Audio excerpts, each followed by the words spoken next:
Every leftist will tell you that Harvey Milk deserves to be honored and remembered more than somebody like Columbus. ABC News reports Defense Secretary Pete Hegseth has ordered the Navy to strike the name of pioneering gay rights activist Harvey Milk from one of its ships orchestrating the change as Pride Month celebrations take place, according to sources. Defense officials said the timing of the decision was intentional. The order was first reported by military.com, confirmed by ABC News. Milk was one of the first openly gay men elected to public office in the United States after winning a seat on the San Francisco Board of Supervisors in 1977. He was assassinated a year later. Before serving in public office, Milk in 1951 enlisted in the Navy and attended officer candidate school in Rhode Island. And now they want to take, so they will be renaming the Harvey Milk ship. They chose to announce this during Pride Month, which they say is intentional. Of course it was. And all of that is great. That's an awesome move on both counts. I love that they're taking this guy's name off the ship, and I love that they waited till Pride Month to do it. That's great. But of course, the left is very upset about this. The media are outraged. And just as one example of that, here's CBS News. The Trump administration has been changing the names of military bases and geographical landmarks, and now more changes may be coming. CBS News has learned that name changes are being considered for Navy ships. The Pentagon says Defense Secretary Pete Hegseth wants the names to reflect the Commander-in-Chief's priorities, our nation's history, and the warrior ethos. Here's Tom Hansen. Navy documents obtained by CBS News propose a timeline to the rollout of the name change of the Harvey Milk, a ship named after the first openly gay man to be elected to office in California. The proposal comes during Pride Month, the month-long observance of the LGBTQ+ community that coincides with the anniversary of the Stonewall Uprising of 1969. That's you. That is absolutely me. Mark Siegel was there when police raided the club. Protesters resisted. It was a major milestone in the LGBT movement. We were a unified force, and that meant supporting our trans brothers and sisters. That history is preserved both here at the Inn and a few steps away at the Stonewall National Monument, commemorating the birth of what ultimately became LGBTQ+. But on its website, the National Park Service, without explanation, removed the entire back part, including T for transgender. I was part of that history. I know what my trans brothers and sisters did, and I'm going to continue telling that story with or without a government webpage which erases that T. What disturbs me is that I don't know that we're done yet seeing this effort to scrub and rewrite American history. Alan Spears is the resident historian with the National Parks Conservation Association. What's your biggest fear? Seeing what we're seeing today. These things always start slowly. We're going to remove a photograph from a website. We're going to scrub some language. It doesn't make a great deal of sense to talk about the American Civil War and not talk about the issues of race and slavery. Now, we should also note Harvey Milk was a Navy veteran who served during the Korean War. The documents obtained by... the absolute gall of these people. It's amazing to behold. Totally shameless.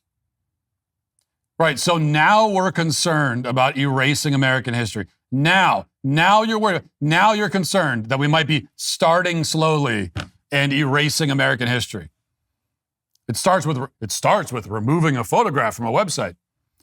No, actually, dummy, it doesn't start with that. Actually, it starts with tearing down historic monuments all over the country, as your side has been doing for years. It starts with renaming buildings and towns and streets and schools, as your side has been doing for years. These people tore down over 100 statues just in the year 2020 alone. And now they're worried about erasing history. And let's remember, it was not just the Confederate names that they erased and Confederate statues they tore down, which was bad enough. That never should have been tolerated. But they also took down statues of Theodore Roosevelt and Columbus and the Founding Fathers. And guys like that we just saw, the dude with the dreads, those guys were fully on board with all of that. I mean, they were excited about it. They were promoting. They were doing it. They were the ones doing it. And yet, taking a name off of a ship is a big tragedy. Now we're erasing history. 10 years of pulling down every monument they can find. One name is taken off a ship. Oh no, history is being erased. And remember something else.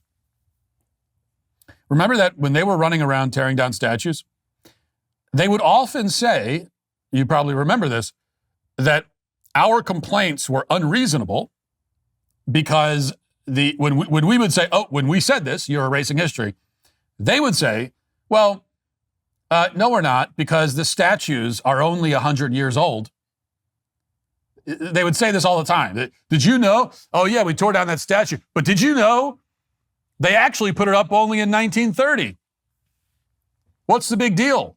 Did you know that all chips and fries used to be cooked in beef tallow up until the 1990s when big corporations made the switch to cheap processed seed oils? Today, seed oils now make up a staggering 20% of the average American's daily calories. Recent studies have started linking these oils to metabolic health issues and inflammation throughout the body, which got the folks at Vandy Crisps thinking there had to be a better way. They decided to go back to basics and create a potato chip with just 3 simple ingredients: heirloom potatoes, sea salt, and 100% grass-fed beef tallow. What makes Vandy different isn't just what they've taken out, but what they put back in. That grass-fed beef tallow isn't just for flavor. It's actually packed with nutrients that are great for your skin, brain, and hormones. When you snack on Vandy, you'll notice the difference immediately. Instead of that familiar crash, bloat, or sluggish feeling you get from regular chips, you'll feel satisfied, light, and energetic. The beef tallow makes these chips incredibly satiating too, so you won't find yourself mindlessly binging through an entire bag and still feeling hungry afterwards. Made 100% in America with 0 shortcuts, Vandy represents what snacking should feel like: satisfying and guilt-free. I love the flavor the beef tallow adds and how it makes each crispy bite taste like what chips were always meant to be. It's honestly the best chip I've ever had. Perfect crunch, perfect flavor. Ready to give Vandy a try? We'll go to vandycrisps.com/Walsh and use code Walsh for 25% off your first order. That's vandycrisps.com/Walsh and code Walsh for 25% off your first order. Okay, so it doesn't count as historic after a century. You could tear down a century-old statue, and that's not tearing down history. But a ship that was named after Harvey Milk in 2016, suddenly that is erasing history? His name's only been on it since 2016. So after less than a decade, if you take it off, you're erasing history. And you're not getting rid of the ship, by the way. The ship will still be there. It'll just be named after a different historical figure, a worthy one. And so a decade, take it off, that's a history. Tearing down an actual historic work of art that's been there for 100 years, that's not erasing history. Okay, makes sense. Yeah, got it. These people are just so shameless. And you know, of course, the main point here is that Harvey Milk is not a man deserving of being remembered or honored. Harvey Milk was a bad person. He was just a bad person. He was a sex predator and a molester who preyed on underage boys. That's who Harvey Milk was. Harvey Milk got into, quote, relationships, big scare quotes, with 16-year-old boys, with runaways. One of those boys, at least one of them, went on later to take his own life. So that's who Harvey Milk was. He was a predator and a creep. He does not deserve to be honored. And even if you were to somehow ignore this fact about him, which you can't, he still would not be worthy of any great honor because he didn't achieve anything. Right? So you could say, oh, well, what about there are historic figures that you think there should be monuments of and we should honor, and they did bad stuff in their personal life. Well, you're ignoring the other piece of this, which is when deciding who we're going to honor and remember and name ships after and build statues to, yes, you are doing an analysis of their virtue, was this on balance a virtuous person? But before you even get to that, like the only people who should be considered in the running are people who achieved historically significant things, people who helped to shape history in a positive way, people who helped to build our civilization and our country. Those are our icons, our heroes, our forefathers, those people. the pioneers, right? Those are the only people who should even be in the running. Well, Harvey Milk didn't do anything. He didn't achieve anything. Harvey Milk, he was what was he? What was his exact position? He won a seat on the San Francisco Board of Supervisors. Oh, wow. Great achievement. Really? Like, so even putting to the side the fact that he was sexually abusing 16-year-old boys, which is like, you can't really put that to the side. But even if we were to somehow find a way to do that, we're left with, okay, well, what did he do? What was his achievement?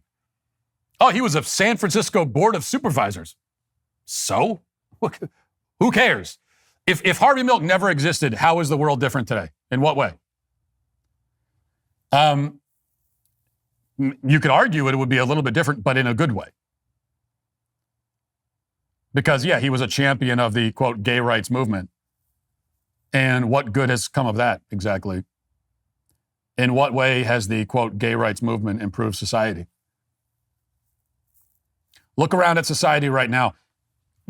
What area can you point to and say, oh, yeah, that is better now, right? Like people's lives are better in this area because of this person and because of this movement.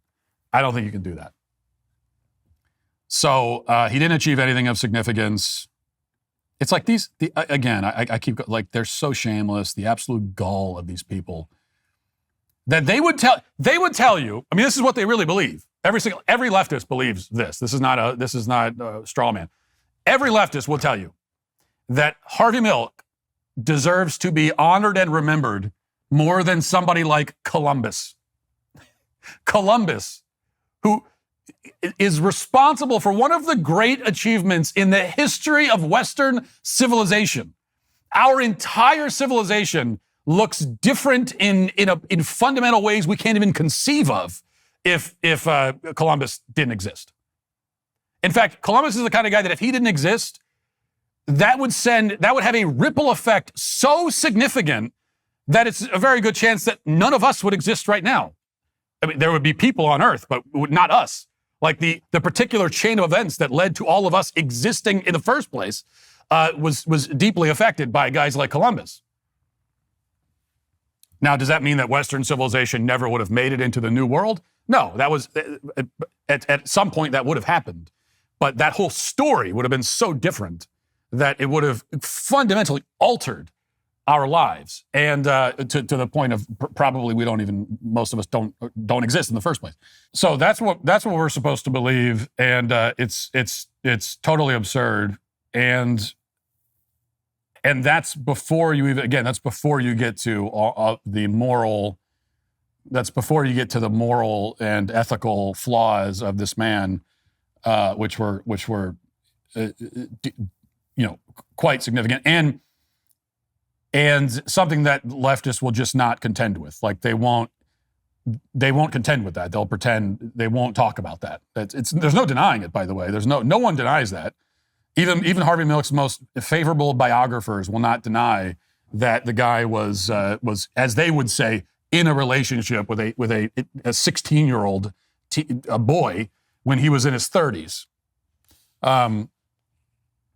which in any other context they would say is sexual abuse, but for Harvey Milk somehow we're supposed to make some great exception, and we're supposed to understand it within the context of the times. Well, this guy lived a few decades ago, right? So understand him in the context of the times a few decades ago. But but when it comes to someone who lived 500 years ago, we're not supposed to understand them in the context of the times. So none of it makes any sense. If you'd like to see what else I have to say, you can access my full show by going to dailywire.com or by going to the Matt Walsh Show Twitter page. Hope to see you there. Godspeed.